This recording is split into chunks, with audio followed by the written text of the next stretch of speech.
This video is sponsored by EA.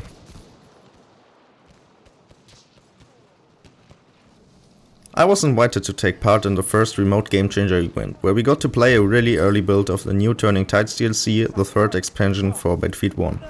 This build included 2 of the new maps, new weapons and the new game mode Conquest Assault. Note that the build we got to play is work in progress, so there are some bugs and unfinished content like the weapons where some animations aren't finished. Moreover, the maps are in a white box stage where most of the textures aren't implemented yet. The first map we got to play was Cape Hells. Cape Hells, which lies at the foot of the Gallipoli Peninsula, was the main landing zone for the Anglo-French amphibious operation on April 25, 1915.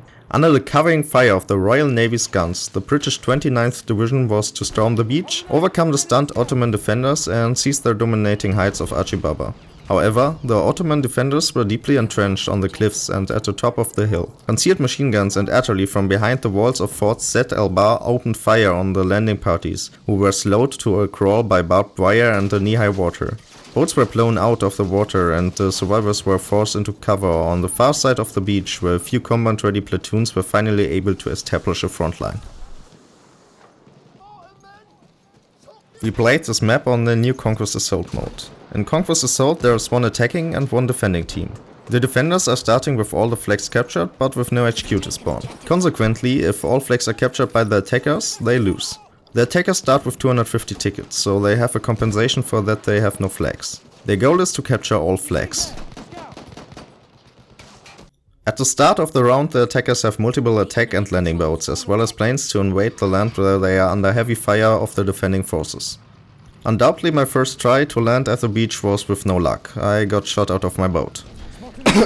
Sorry, Jack Fricks.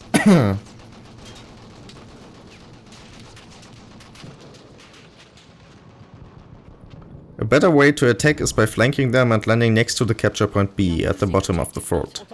There you get a lot of cover to attack the enemy forces. Overall the map is split in mainly 2 lanes.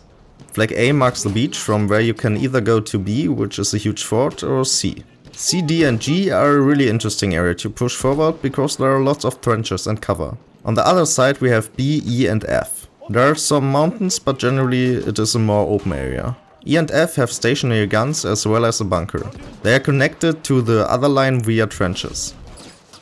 As a result, the map plays very interesting, with different fighting environments to play in. There's a place for every class on this map. A problem this map had, which could be due to the missing textures, is that the planes were really strong. Both teams had 2 planes and over the map there were a couple of AA guns, which sadly no one used. So the problem could be solved by using the AA guns more, or if the textures are implemented, because dark soldiers on the white ground are really easy to spot. So we'll have to wait and see how it works when the map is released. All in all, I have had a great experience playing this map, and with that we come to another point. If you want to help DICE testing this map and provide feedback on the maps and how they work with the new game mode, there will be a new build released tomorrow on October 17th on all 3 platforms, PC, Xbox One and PS4, in a CTE where you can test everything shown in this video. You need the Battlefield 1 Premium Pass to play it.